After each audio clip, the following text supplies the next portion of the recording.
Evan Mazza here, back for one more episode today of MazzaOnSports. This is part two of today's batch of episodes, and today we were just this part of the episodes we were just going to talk about the Major League Baseball offseason and the New York Mets' signings of Luis Roberts and the Yankees signing of Cody Bellinger and of course the Dodgers signing of Kyle Tucker. I figured it would be a good little, almost like a catching up of the baseball offseason, especially with a couple of the big free agents like Bichette, like Cody Bellinger and Kyle Tucker, all coming off the market virtually at the same time. Virtually at the same time they came off the market, and talk about obviously some of the pitchers. Obviously, Framber Valdez still out there, and figured it'd be simple, right? Well, the team from Flushing, Queens, late at night, almost about an hour ago, decided to say we're making a big splash. The New York Mets have acquired Freddy Peralta. That has been confirmed. That is all but confirmed. That is all confirmed. That is official. All reported by John Heyman and Pat Ragazzo. Jeff Passan then came out with the Passan news. We're all waiting on him. It's kind of Jeff Passan's kind of turned into the NBA's, or back when he used to do it, the NBA's Adrian Wojnarowski, how we kind of wait for him for the big move.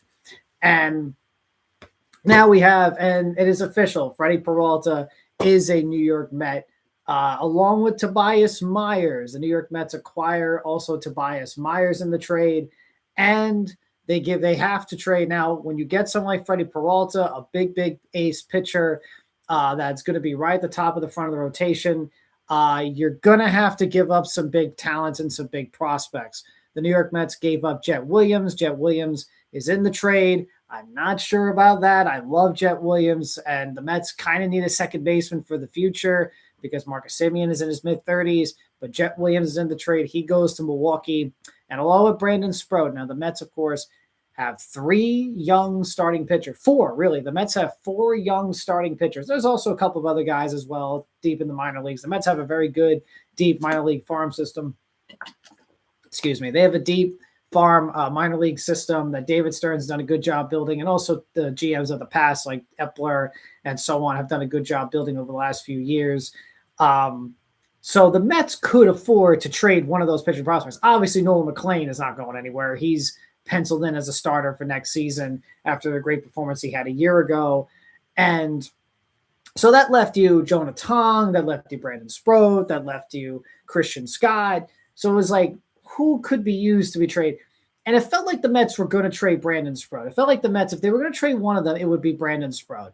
They seem to really like Jonah Tong. The Mets really like Jonah Tong and his potential. So it felt like to me he wasn't going to get traded, even though, yeah, he would come up in discussions in trades. But the Mets gave the Brewers Brandan Sproat. So Brandan Sproat and Jett Williams go to the Milwaukee Brewers for, of course, Freddy Peralta and Tobias Myers, who had a very good year as a reliever. He's a good starter reliever pitcher. He had a very good year as a reliever last year. Actually, someone put out a little nugget that I thought was interesting. The Mets in Game 3 of the 2024 National League Wild Card Series against the Milwaukee Brewers faced Freddy Peralta, Tobias Myers, and Devin Williams. Those are the Brewers pitchers, and now all three of those guys are Mets. So it's all come full circle. And, of course, Pete Alonso, the man who hit the home run off Devin Williams, is now a Baltimore Oriole. So funny how things are in baseball and sports. Funny how things are in sports in just 2 short years. But to talk about the Milwaukee Brewers at first, obviously the Mets are the big story. They're the they make the big acquisition. They get the big trade. Obviously, they're the big story. We'll talk about them in a second. But for Milwaukee, we'll talk about the Brewers first. For Milwaukee, I think it's a good trade for them. Obviously, it's yet again the Brewers trading away letting another big name player that they have, because again, they simply can't pay them. Freddy Peralta is a free agent at the end of the season, and the Brewers simply can't pay him. Hopefully, in the Mets' point, the Mets are able to get an extension done with him, because when you're trading someone like Jett Williams and Brandan Sproat, even, you're going to have to pay up for Freddy Peralta. So maybe in spring training they can get something done, but if he hits free agency next year, that's going to be tough. But for the Brewers, Jett Williams is a very good player, a 5-tool player, speed, hit, contact. The Brewers have a myriad of infielders in their farm system, but Jett Williams, I think, can make room. I think Jett Williams can get there. He's very talented. Brandan Sproat, the Brewers have a great system. They develop players really well. I wouldn't be surprised if he develops into a pretty good pitcher in the Milwaukee system. But the Brewers are just one of the best teams in baseball at developing talent. And actually, I saw one of the draft MLB prospect pipelines, and the Brewers in their pipeline go from the sixth best farm system to now number 1, and the Mets actually go from number 1 to number 6 in their system. But the Brewers, I think it's a good trade for them. It stinks that they do give up their ace, that they do have to trade their ace again, and they have to let up a big name player again, because they simply can't pay them. But the Brewers, we know what they do. They let big name players walk, or they trade them, and they find other talents and develop them because they're just as good as anybody in baseball in developing talent. I think Sproat and Jett Williams could be good contributors for the Brewers in the future. For the New York Mets, this is the big move they needed, and they needed a big pitcher. They got Bo Bichette, cool. We'll get to him. They got Luis Robert yesterday, cool. They went out and got Jorge Polanco, cool. They went out and got Luke Weaver and Devin Williams, cool. They went out and got Marcus Semien, cool. But they needed a big pitcher. The Mets were missing one thing. They were missing a bona fide ace and a bona fide frontline starting pitcher. That's what they needed. It was good to see them fill out the infield and the outfield. It was good to see them fill out the lineup card and see how the lineup of the field will mix up, and even fill out some. And actually, the Mets made another reliever addition today. Before getting Tobias Myers, they went and got Luis Garcia, hard-throwing righty. He's 38, but he's coming off a good year last year. Good sinker, gets ground balls, throws hard, does walk. So I'm not a fan of that. Luis Garcia does walk guys, but he is a solid acquisition, a solid pitcher. But he is a solid pitcher who throws hard and can strike guys out and can get ground balls. Just has to avoid the walks. So the Mets have are now putting pieces in the bullpen. The pieces are they're definitely putting together this bullpen with getting Garcia and now Myers, Weaver, Williams.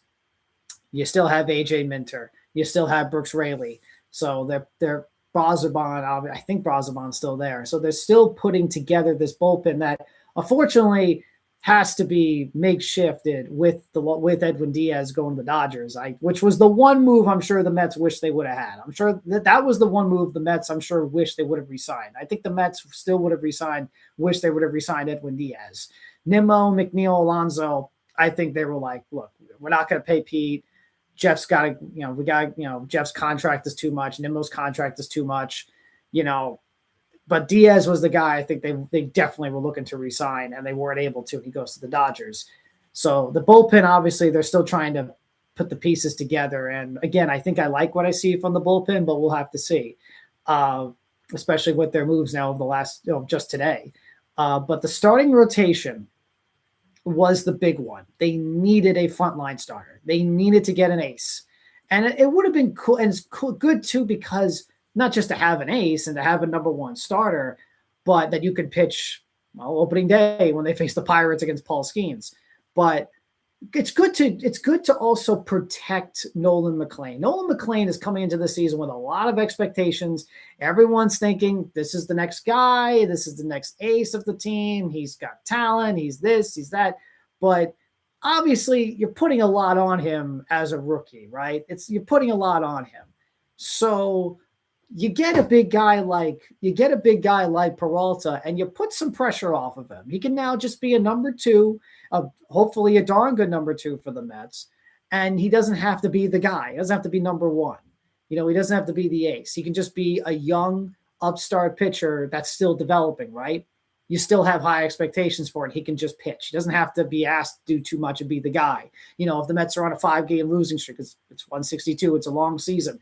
If the Mets are on a 4, 5, 6-game losing streak, you don't have to put the pressure on Nolan McLean. Hey, Nolan, we need you to stop this, right? We need to get a win here. No, you can just say, hey, Freddy Peralta, we need this. We need a win here. We need you to help us out here. You don't have to go to Nolan McLean to do that. So I think that was so big just for Nolan McLean's development. But also, again, just the overall rotation. You get Freddy Peralta, you put him in with Nolan McLean, you put him in with Clay Holmes, who had a good year last season. Sean and I are hoping for a bounce back after he was injured pretty much all of last year. Clay Holmes, or you mentioned Clay Holmes, Kodai Senga, who again, if he can, when he's healthy, he's really good. That's just the thing with Senga. When he's healthy, he's really good. Last year was pitching great for 3 months, hurt his hamstring, and was never the same. So again, you're hoping that you can see more of that first half Senga before the hamstring injury, and just for him to stay healthy, because when he's healthy, that ghost forward pitch he has is almost unhittable. And then, of course, there's a wild card, David Peterson. Now, David Peterson had a very good first 4 or 5 months of the season last year, and then he really struggled in August and September. And that was also because he was asked, I think, asked to be a number 2, number 1, because Senga was struggling, Manaea was struggling. They got nothing out of Frankie Montas. They were really asking Peterson to step up the last month or 2 of the season, and he really struggled.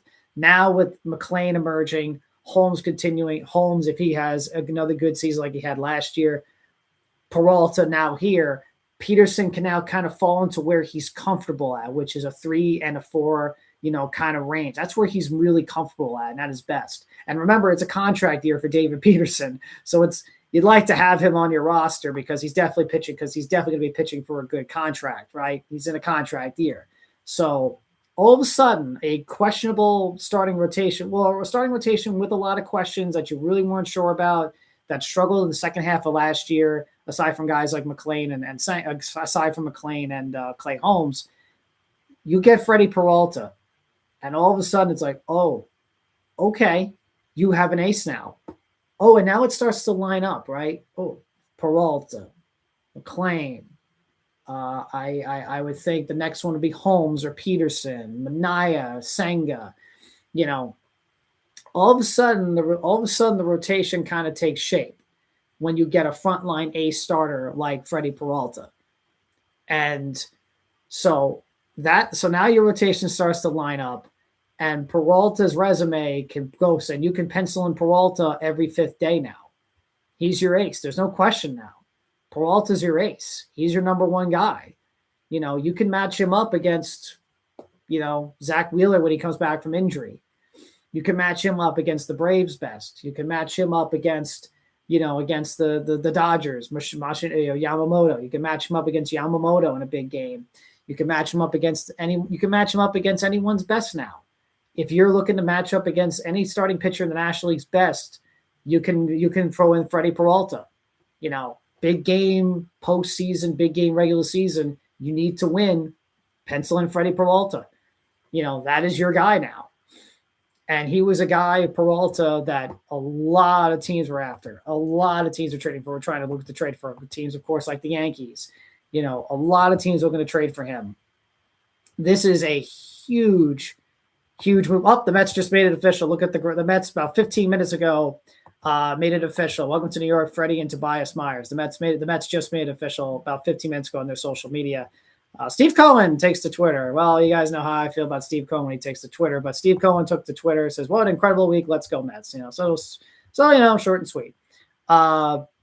This is a guy with a really good 4-seam fastball in Peralta. No pitcher has recorded more strikeouts via the 4-seam fastball since 2023 than Freddy Peralta with 309. That's what aces do. They strike people out. They do it with their best pitches. But this is a huge acquisition for the Mets, and really just a total, how do I put it? The feel, right? The Mets have needed a big signing this offseason, right? I think before the Mets got Bo Bichette, I said that the Mets needed a move to, this was when Kyle Tucker was on the market, and they were looking to try to sign him, that the Mets needed something to get the fans back. I I was like, look, they made some good moves. Like, it's not like the Mets. I didn't like the fact that people were saying, well, the Mets have done nothing this offseason. Before getting Bichette, they're like, oh, the Mets have done nothing this offseason. The Mets have done nothing this offseason. Look, they got Marcus Semien. They got Luke Weaver. They got Devin Williams. They got Jorge Polanco. The Mets were not, quote unquote, punting or, not doing anything this offseason. The Mets were making moves. It was just they hadn't made like the big splash, right? The Mets have, under Steve Cohen's ownership, the Mets have gone back to making the big splash. The big splash moves that they unfortunately weren't able to make in the many years of the Wilpon era. In the many years, from 2000, from those the last several years of the Wilpons, because again they were penny pitching and they were cheap, and they didn't have the money, but this was a team that needed a big splash. They needed a big move to get people to kind of feel good about the team, like really feel good, about the team. And you've done that now with two big moves of Bo Bichette and now Freddy Peralta. You have now got the fans invested. Now, you got to win. You got to win. And you can't let them down like you did a year ago. But you have now gotten the fans invested. The fans are now excited again. And the Met fan, boy, when they get excited, they get excited. Sometimes it leads to, sometimes when they get excited, that's when, that's when their heart breaks a little more, when the team loses. But the fans obviously were not excited for this team. Losing Alonso hurt. It's big time. Losing Diaz hurt big time. Losing Brandan hurt big time. And even trading Jeff McNeil, and people were like, Met fans like, what's going on with the team? What's going on? David Stearns, you stink, And Stearns even said, look, I've been hearing it just recently. A few days ago, David Stearns is, a week ago, David Stearns like, I'm hearing it from everybody. I'm hearing it from Met fans. I'm hearing it from my family and friends, or telling me like, man, what's going on? And so look, they hear it. The Mets hear it. Stearns hears it. Cohen hears it. They all hear it. So the Mets needed a big splash. And the Mets have made two big splashes in the last few days or the last week, getting Bo Bichette and now getting Freddy Peralta. In the middle, we'll talk about him in a minute, getting a high upside player in Luis Robert just last night. And with added additions to the bullpen, you get Luis Garcia today and Tobias Myers today, adding to your bullpen. So the Mets have added in the last 2 days or 2 nights, the Mets have added your center fielder. They've added 2 good bullpen spots. So a center fielder, 2 relievers in the bullpen, and a frontline ace starting pitcher. Pretty good. That's pretty darn good. So over the last 2 days, over these last 2 days, pretty darn good for the Mets. For in an offseason where they had so much loss and Alonso and Nimmo and Diaz and McNeil, everyone's pissed off at the Mets. Met fans are ticked, and everyone's saying, "What's going on? What's going on? What's going on? What's going on?" Oh, they've punted. They're going to lose 90 whatever games. For all that talk, the Mets have done a good job. Over the last, not just the last 2 days, but really overall this offseason. Now, again, we'll find out how it is out on the field, because a lot of people said the same thing last year. I'm not going to play revisionist history. Last year, everyone said the same thing. Oh, what an offseason. What an offseason. And it wasn't just signing Soto and bringing back Alonso. It was other moves as well. That people were like, oh, wow, this is really, really good offseason, right? And then obviously the second half of the season came along and they ended up missing the playoffs. And even in August, when at the trades, getting Helsley and Mullins, and people were like, wow, this is really good by Stearns, and that didn't work out. So it all matters on the field, and it all matters if they can win baseball games. But for now, you can look at this and go, that's done a good job. And David Stearns, look, this is David Stearns' team. I said it before. I said it before when Diaz left and Alonso left, that this team was going to be crafted in David Stearns' image. This is now his team. This is now his image. This is what his image looks like in a baseball team. And again, 2024, the Mets went to the NLCS his first year as GM. He did a good job there in terms of off-season signings and the trades. When he was in Milwaukee, he built a winner in Milwaukee. And they've been a winner since then. You know, and he was with the Astros helping them build their championship teams. This is a guy, you know, for all the criticism he's gotten from Mets fans and New York sports radio guys, you know, whatever, he's pretty good at his job. David Stearns is pretty good at his job. Again, we'll see what the on-the-field product actually looks like because there's still 162 games and a long 6 or 7 months, you know, to go. And, of course, there's the World Baseball Classic, and, of course, that's where you have to hope there's no injuries, knock on wood. But, you know, it's a long 162-game season, 6 months, 7 months. So Stearns will either look like a genius months from now or he'll look like an idiot months from now. We don't know. All we know is we're still in the off season. There's still only a few weeks away from spring training and pitchers and catchers reporting.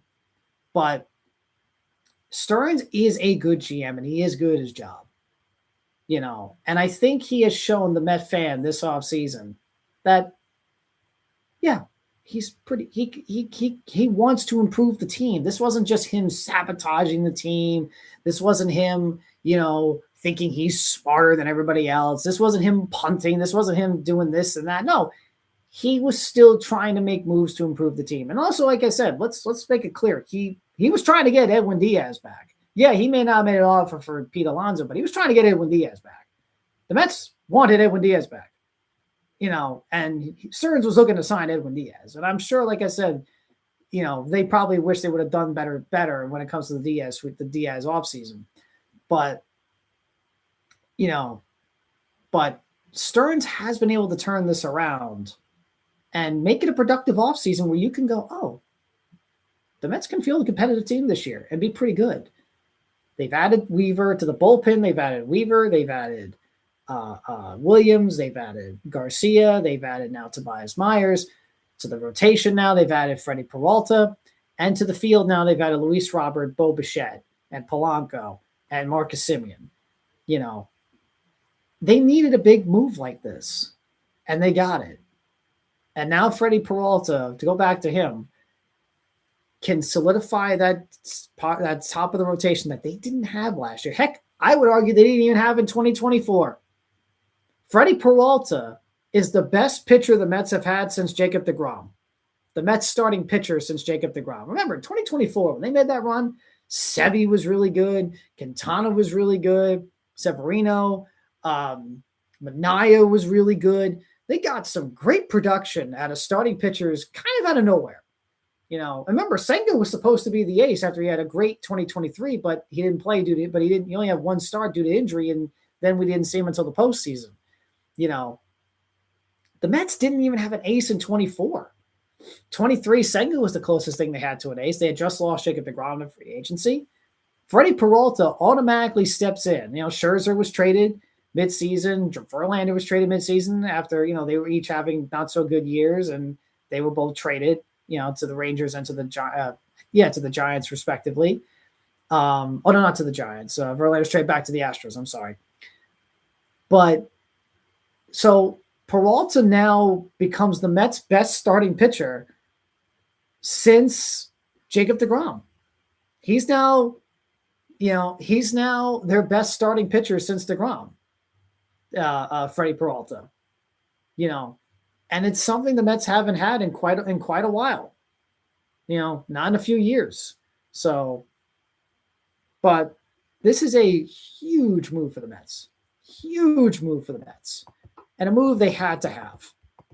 A move they had to have and a move they had to make to improve this team and to improve their rotation and to give them, a chance to compete this year, and to get the fans back. because so many fans were tapping out. So many fans said, this team stinks, this team stinks, this team stinks, all that stuff, right? I'm not going to games this year because so-and-so's not there, But so they had to get fans back. They had to get fans invested back. And I think they have over these last, certainly they have this offseason, certainly over the last few weeks. And this move right here for Peralta definitely does that. It improves the team, it improves the rotation, improves morale in the clubhouse, improves morale around the fan base, and it gives the Mets fans now the Mets, you can be excited about the Mets coming into the season. The fan base can be excited coming into the season, and you can go, okay, maybe the Mets can compete this year. Maybe this wasn't going to be the punt year that we thought it would be. I didn't think that. I'm just saying in general. I didn't think this year was a punt year. I saw what they were doing, and I said, let's wait, because this is November. The off season is not made in November and December. It's not. It's the famous thing I always say is, when people go, oh my God, that's not. I go, is there a game tomorrow? Like everyone was like, it was December, whatever, and I was like, is there a game tomorrow? Is there a game tomorrow? That's my thing. That's my thing. It's like, well, the Mets are, this team, oh my God, I can't believe this team let this guy go. Oh, we're going to stink this year. I go, dude, is there a game tomorrow? And there's no baseball in November. Well, okay, there is, but after the World Series, there's no baseball in November. There's no baseball in December. There's no baseball in January. February, it's spring training. March, it's spring training, and then late March, early April is when when we actually get real baseball. But the point is, there wasn't any baseball games. The Mets weren't a team yet. They were still in transition and trying to figure out why things went the way they went last year, and how can we make things better. Here's the thing. For all the people, all the Met fans that said, well, this team was punting last year. This team is punting this year. You don't punt on a season after you had all the high expectations you had last year and everything, and then you're disappointed, you missed the playoffs at 83 wins, and come back and punt. No, you come back to try to compete and try to be better. And not only that, you got Juan Soto on your roster, and you got him for 15 years. I don't know. I don't think in year 2 of Juan Soto's contract you want to punt a season, especially also with Francisco Lindor, who only has about 4 more years left in his contract. And he's in his early or so 30s. You're not punting when you have Soto and Lindor on your roster. You're not punting. You're still trying to compete and you're still trying to win. So I didn't buy into the punting. They're not going to compete. They're going to lose 90 They're not going to lose 90 games kind of things. I felt like the Mets were still going to make moves to try to get better. And I want to see what David Stearns would do, because David Stearns is a good general manager and he knows what he's doing. And I'm not going to, and I'm going to see what he can do, because he's helped build winners in the Astros when he was there, the Brewers when he was there. The Mets went to the NLCS his first year he was there, in large part, big reason because of the offseason moves he made, like getting Severino and getting Manaea and getting JD Martinez and, of course, Jose Iglesias and calling up Mark Vientos. It was in large part because it's some of the moves he made, and some of the things he was doing.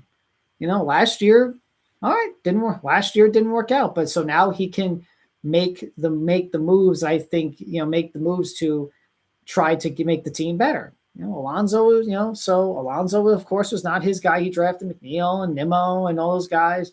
I think this was the offseason for him to say, okay, let's see what I can do now with this team, right? But they're looking at the young farm, looking at the farm, looking at the minors, looking at the major leaguers that we have. Let's see what I can do with this team. And that's why I was saying Stearns was going to build this team in his image now. And I think he's doing that. And you look at the middle now. Let's get to Luis Robert, right? You look at the middle, you look at the shortstop, second base, shortstop, and center field. Let's get to Luis Robert. They trade for Luis Robert last night and get And they trade Luisangel Acuna, who was the main piece of this trade, and one other player, Pauline. So for Luis Robert. Robert is a high upside player. Obviously, the numbers the last 2 years as a whole haven't been there. He had a great second half last year. He had a very interesting season last year. Bad first half, good second half. Walked a lot, plays good defense, played good defense as usual. He's a good defender.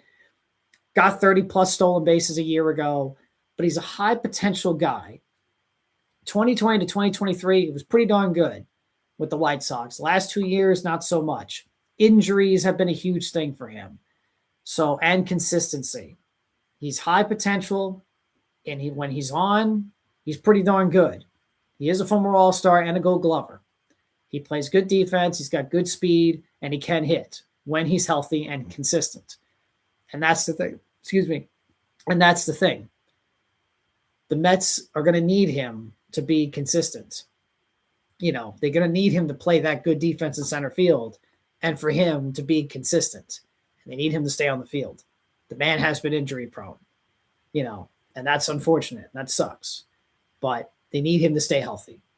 If he can stay healthy, which obviously that's not been his MO over his career, but at least be consistent and be productive, then the Mets will have gotten something.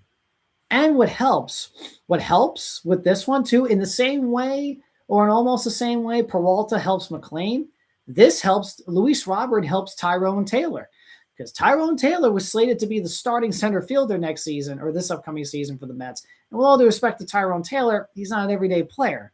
His best role, and we saw this in 2024, is of a fourth outfielder. And with the addition of Luis Robert and with supposedly Carson Benj on the way, and he would start at left field, Tyrone Taylor now goes back to being a fourth outfielder. So that really helps things too. That takes some pressure off Tyrone Taylor. That could put him in the best position where he can help the team in the same way Peralta can help put McLean in the best position that can help the team. So getting Robert, if you can get the best out of him, he's still only 28 years old, and he's now off a terrible situation, a team like the White Sox, where he's asked to be the guy on a 100-loss team, a team that has lost 100 games 3 straight years, including 2024 having the worst record in the history of the game. So, or at least in the modern era, since the 1962 Mets. But he can now get out. So he's now out of Chicago after a strong finish to the season last year, fresh start in New York at a team that's looking to be competitive. Obviously, big market to big market, of course, from Chicago to New York. So big market to big market. It's not like he's going from a big market to a small market. He's going from one big market to another big market. And there will be more pressure playing for the Mets than it would be on the White Sox. True. But he doesn't have to be the guy. And he can play in a team that's should hopefully play some, pretty meaningful baseball games, right? At least we hope. At least the Mets hope and they think, But he doesn't have to be the guy in the lineup. There's already Lindor and Soto, and now Bo Bichette. He doesn't have to be the guy. He can bat 7 or 8 or whatever in the lineup, and he can just hit the baseball and play good defense as long as he stays healthy. I think so. That's what the Mets are hoping for with this trade, for getting Luis Robert. And the Mets love Luis Robert, clearly, because they've been trying to get him for like a year, a year and a half. So clearly David Stearns loves him, and they love his defense. And again, like I said, the middle. You got Simeon, great defender. Lindor, I think, is a great defender. I think had a bit of a so-so year at defense last year. I think this year he's going to look to bounce back defensively, and he'll be better. And I think this year Lindor should be back to his usual great self on defense. So you got Lindor and Simeon on defense, and then you got Luis Robert at center field. That's a pretty good middle. Short, second, center. That's a pretty good middle at defense. So, again, Stearns was all in. It was talking about defensive run prevention. At least he'll have that up the middle. We'll see at first base with Polanco, and we'll see at third base with Bo Bichette. But at least up the middle, at short, second, and left, he's got a good one right there with Lindor, Simeon, and Robert. So Robert's got potential. He's got high upside, great power, good contact. Actually, his walk rate was really good last year. His chase rate, I think, has been pretty good. Has done well over the last couple of years, and again, he can steal bases. He's got speed. He stole over 30 bases last year. So hopefully his strong second half from the White Sox last year can translate to the Mets, and he can really put it together. Because we've seen Robert when he's pretty good. We saw it in 2020 and 2021, 2023. We saw it in the second half of last year. We've seen what the kind of player that Robert can be. So for the Mets, they're hoping that he can put it together at center field. So and like I said, so. And they didn't give up much for him. They didn't, they gave Luisangel Acuna, who just needs to focus on getting on base. Because if Acuna can get on base, he can fly. I think that's what's the most disappointing thing for me about Acuna when I watched him last year. Is that all he has to do is just get on base. Stop being so over aggressive at the plate, swinging at everything. Just work the count, get on base, make contact, use that speed. That speed is gonna take him places if he's going to succeed as a big leaguer. Luisangel Acuna. All he has to do is just get on base and use those legs of his. He is fast. He is lightning fast. So I think Acuna, if the White Sox can get that out of him, he could be a pretty successful big league player. But for the Mets, I think this could be another good trade for Robert. But the Mets are hoping it's a good trade. This one is less guaranteed, I should say, than some of their other moves, but like Bichette or anything like that. But with Robert, of course, it's injuries. He just has to stay healthy. I think that's the biggest thing with him. He just has to stay healthy. And the Mets obviously already have enough, have to stay healthy kind of players, right? Kodai Senga is the biggest one for me. But Robert is another one. He has to stay healthy, and especially too when you think about it, that if Robert gets hurt, Tyrone Taylor goes back at starting center field. And there's only so much he could do as a starting center fielder, or as a starting outfielder, period. But if he could stay healthy for the majority of the season at the very least, and give them some good contact, and continue on with working walks and getting on base and stealing bases and having that power that we know is there, this could be a good one for the Mets, getting Luis Robert. So, and like I said, they got Garcia today and Tobias Myers to add to the bullpen. Add it all up. This has been a pretty good, this has been a pretty productive last week for the Mets, and an overall offseason that has definitely turned around and is starting to get people a little excited and interested in the Mets and what they're going to do this season. So, but tonight, the big story for the Mets, the big story is the acquisition of Freddy Peralta, and how that is so huge and so big for the Mets starting rotation to get an ace. The Mets haven't had an ace since DeGrom. They haven't had an ace in the last 3 years. Not a true ace over the last 3 years. Scherzer and Verlander obviously were old. Senga obviously has been banged up with injuries the last 2 years. First half he was great last year, and in 2023 he was really good. So you've seen what he can be. He just needs to stay healthy. But he just needs to stay healthy. So you've seen the Mets have really needed a true ace over the last 3 years, and the hope is they got it. Peralta has been really good for Milwaukee. He's coming off a fantastic season. So the hope is Freddy Peralta can give the Mets that ace that they haven't had over the past few years. So a very, very good move for the Mets. A very good move by David Stearns. And just to add a bona fide starter, he had a 5.5 wins above replacement last year, 17-6, a 2.70 ERA in 176 innings, 204 strikeouts last year. So very, very good move here by David Stearns to get a top of the line starter for this team. So big trade by the Mets. Earlier this morning, I think I should say, in other news, the team of the Bronx crossed town, the New York Yankees, just really mere hours after the Mets got Luis Robert, and that pretty much, meant that they were definitely not getting him. But this morning, the New York Yankees and Cody Bellinger agreed to a contract, which that felt that just felt like it just feels like it just feels like, that was always going to be the case, right? Cody Bellinger was always going to be a New York Yankee. He was always going to go back to the Yankees, even before the Mets got Robert. I still had that feeling of he's going to be back with the Yankees. They're a good fit for each other. The Yankees need Bellinger. Bellinger needs the Yankees. Bellinger's had a good year last year. That ballpark, Yankee Stadium, was perfect for him. That's the fit. It's just the fit, And the Yankees agreed with Bellinger on a 5-year, $162.5 million contract. There are opt-outs after the second or third season, plus a no trade clause. Very interesting that there's an opt-outs after year 2 and year 3. So I actually expect Bellinger to opt out if his next 2 years are great. I expect him to opt out and get bigger money, or the next 3 years. So be interesting to see if he does exercise those opt-outs. That depends on, again, how he's doing. He had $162.5 million, which is actually more than Pete and Kyle Schwarber. So that's very interesting. So the Yankees paid up. The Yankees certainly paid up to get Cody Bellinger back. Is he the quality player of Alonso or Schwarber? Definitely not Schwarber.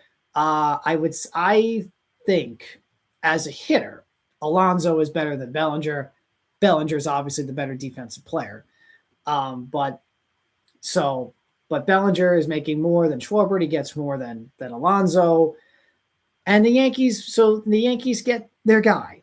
This kind of been it's very interesting. Kind of been a very uneventful offseason for the Yankees. They got Ryan Weathers, who, again, more of a potential player. He's been hurt with injuries. I think they traded 4 prospects to the Marlins for him. Again, getting Weathers, again, it's more of a high upside player, been banged up with injuries, so kind of a wait and see with him if they can develop him into his potential.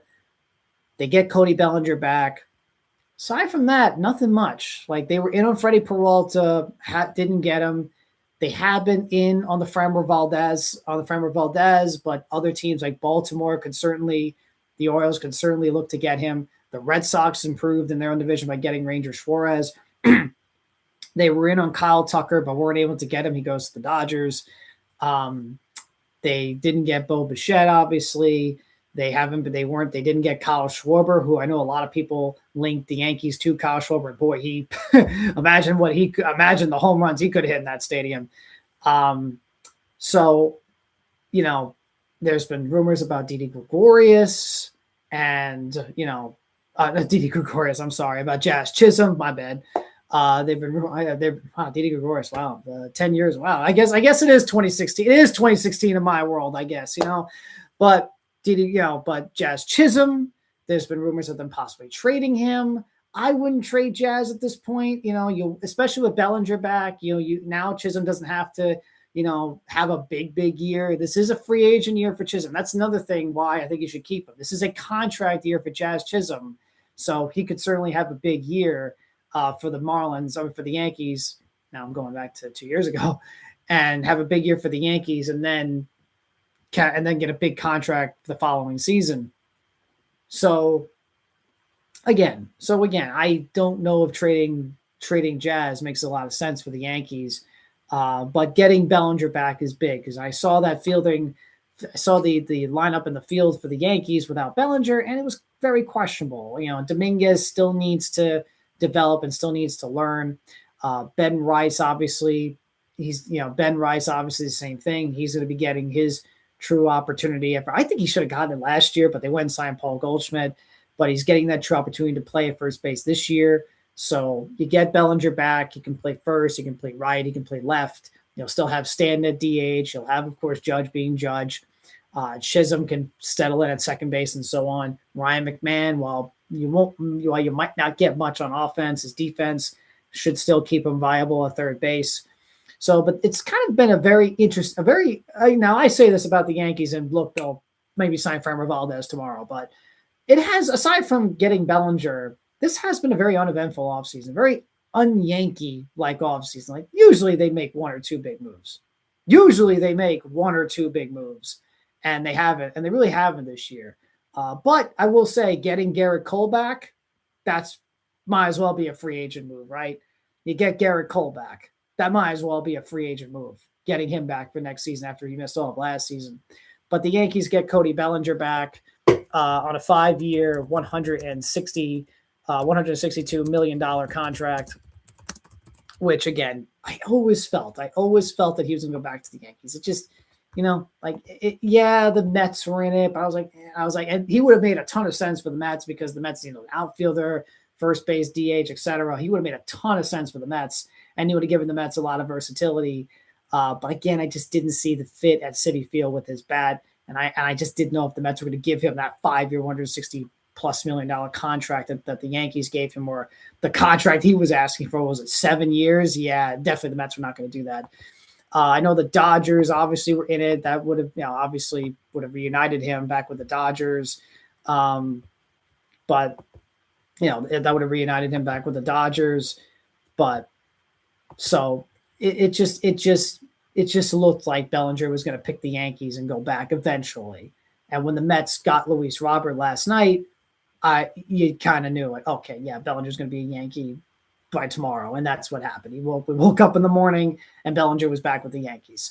So Bellinger is back with the Yankees. Kyle Tucker is a Dodger. Freddy Peralta, Bo Bichette, and Luis Robert are all Mets to go along with Tobias Myers and even Luis Garcia. They're all New York Mets now.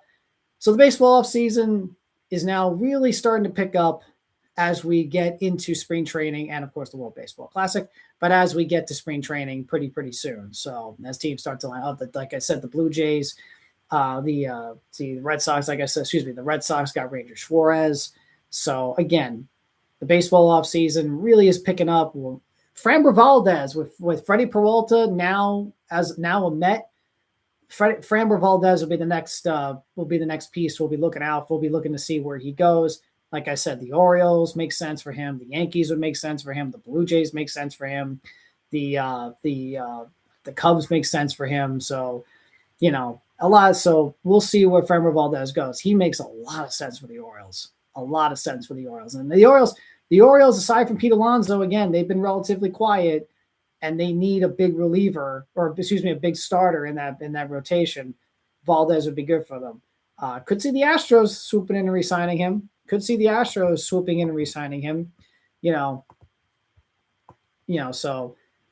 like I said with the Yankees, getting Cole back is like a free agency move, and you add him to Fried, who had a great year last year overall. Clark Schmidt, Schlittler, and and Rodon had a nice year last year. So again, their rotation should be pretty good. So it should be pretty good next season. So because of the Will Warren, because they get Garrett Cole back. So their rotation should be one of the best in baseball.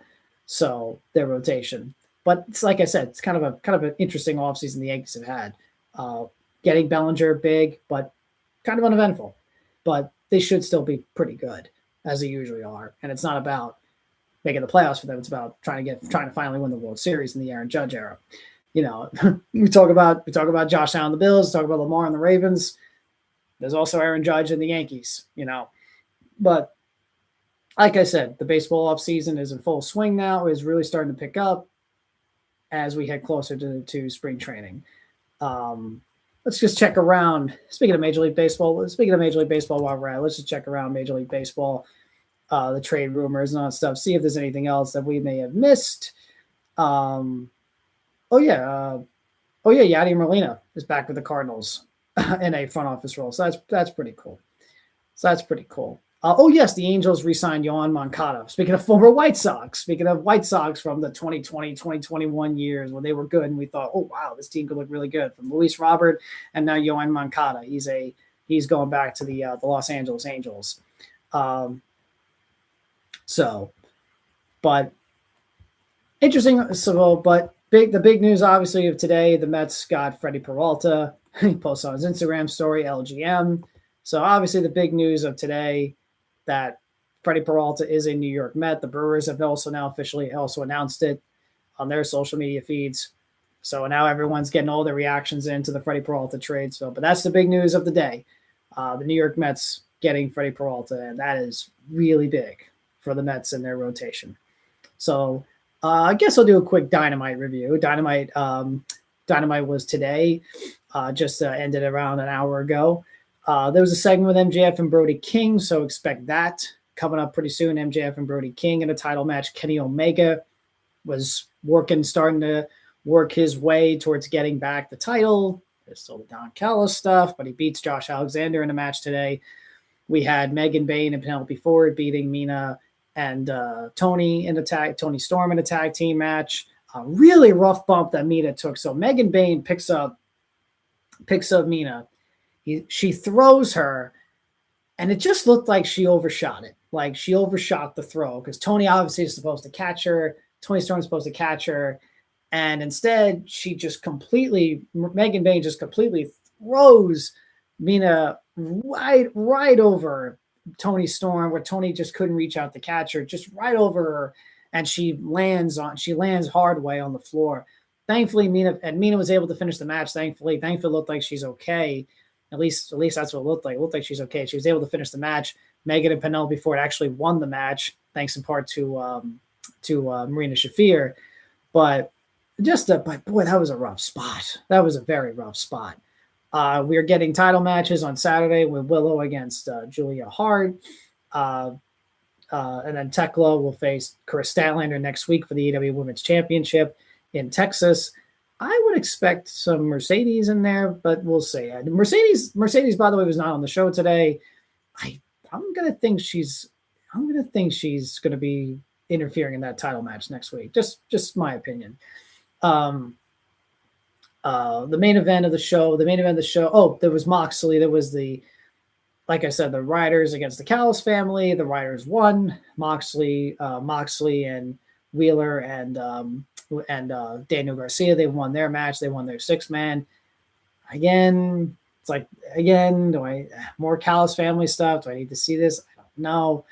FTR won their match today against the debuting opponents. It was a funny spot with it wasn't a spot. It was just really funny with Brandan with Stokely, and it was like AEW, the company made this makeshift website for Stokely, and it's really funny. It's really funny. So that made me laugh.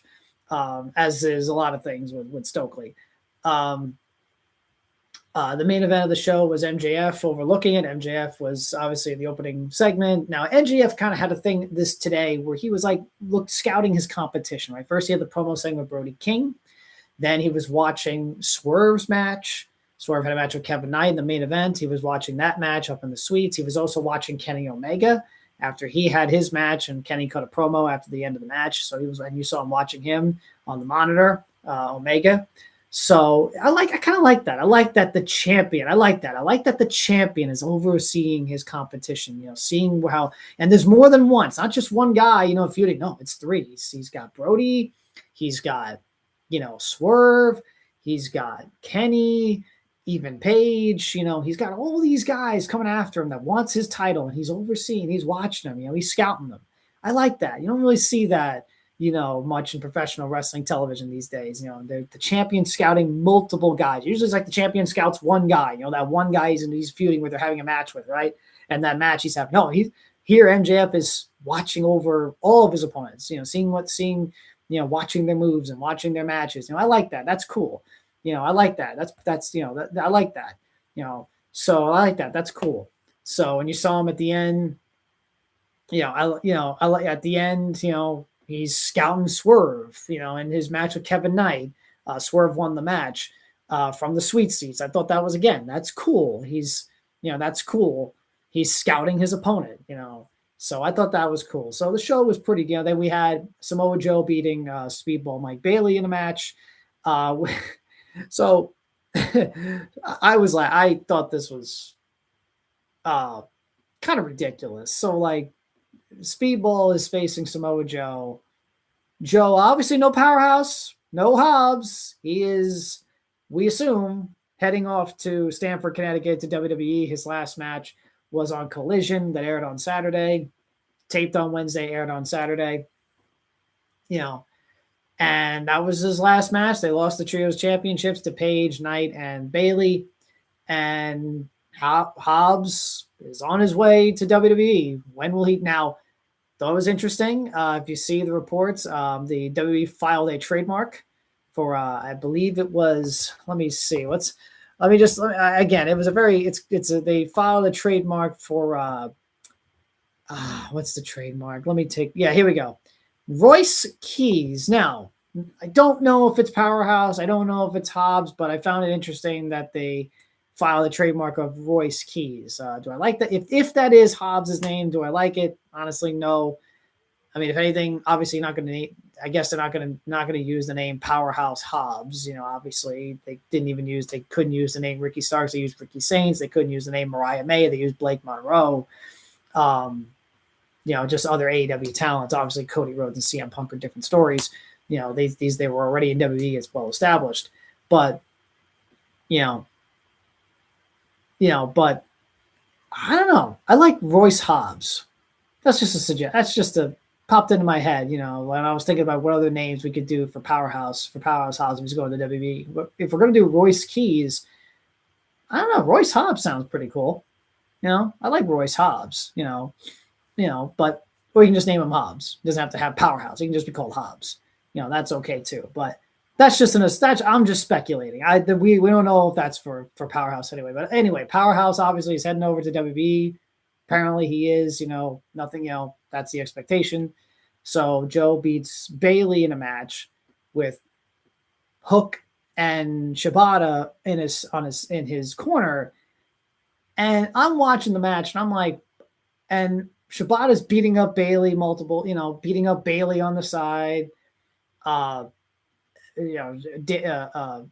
is beating him up on the side, obviously while the referee's distracted.